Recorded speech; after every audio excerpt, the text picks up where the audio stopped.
పునరావాసం కింద భూములు కూడా పంచినటువంటి పరిస్థితి.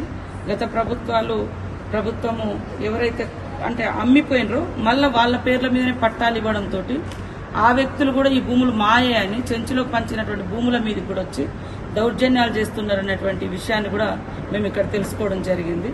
కాబట్టి ఇప్పుడు గవర్నమెంట్ రికార్డ్స్ ప్రకారం ఈ భూములు పంచబడ్డ భూములు అది ప్రభుత్వం అఫీషియల్గా పంచిన భూములు, వాళ్ళకి ఆల్రెడీ ఆ భూ యజమానులకు డబ్బులు కూడా ఇవ్వడం జరిగింది. ఇప్పుడు ఆ భూమి కోసము ఒకరిద్దరు కుటుంబాలు కూడా కన్నేసి, ఎందుకంటే కొల్లాపూర్కి దగ్గరగా ఉంటుంది కాబట్టి మరి ఆ భూముల యొక్క విలువ పెరిగింది కాబట్టి ఆ భూములను స్వాధీనం చేసుకోవాలని వీళ్ళ యొక్క అమాయకత్వాన్ని పేదరికాన్ని ఆసరా చేసుకుని భయభ్రాంతులకు గురి చేయనటువంటి కుట్రతోటి ఆ దౌర్జన్యంగా అత్యంత ఒక ఫ్యూడల్ భావజాలంతో కూడినటువంటి మెంటాలిటీతో చేసినటువంటి ఘటన. దీన్ని తీవ్రంగా ఖండిస్తా ఉన్నాం. మేము కూడా ఇప్పటికే ఆ నిందితులు ఎవరైతే ఉన్నారో మరి అటెంప్ట్ మర్డర్ కానీ అదేవిధంగా ఎస్సీ ఎస్టీ కేసు కానీ ఇవి కూడా పెట్టడం జరిగింది.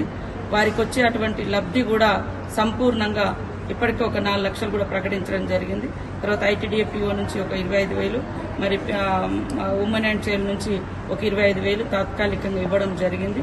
ఆమె పూర్తి స్థాయిలో కోలుకునేంత వరకు ప్రభుత్వ పర్యవేక్షణలో నిమ్స్ హాస్పిటల్లో మరి ట్రీట్మెంట్ కూడా జరుగుతుంది. వాళ్ళు ఎవరైనా కానీ ఎస్పీ గారికి కూడా మేము ఖచ్చితంగా ఆదేశించినాం. అదేవిధంగా మా మంత్రి గారు కూడా జూపల్లి కృష్ణారావు గారు కూడా పూర్తి స్థాయిలో మరి వారు కూడా బాధ్యత తీసుకొని ఎవరిని వదిలిపెట్టేది లేదు.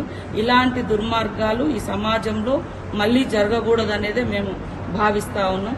అలాంటి వారికి ఖచ్చితంగా కఠినమైన శిక్ష పడితేనే ఇలాంటి మానవ మృగాలు మళ్లీ ఇలాంటి చర్యలకు పాల్పడాయి. కాబట్టి ఈశ్వరమ్మ కుటుంబానికి మేమందరం అండగా ఉన్నాం.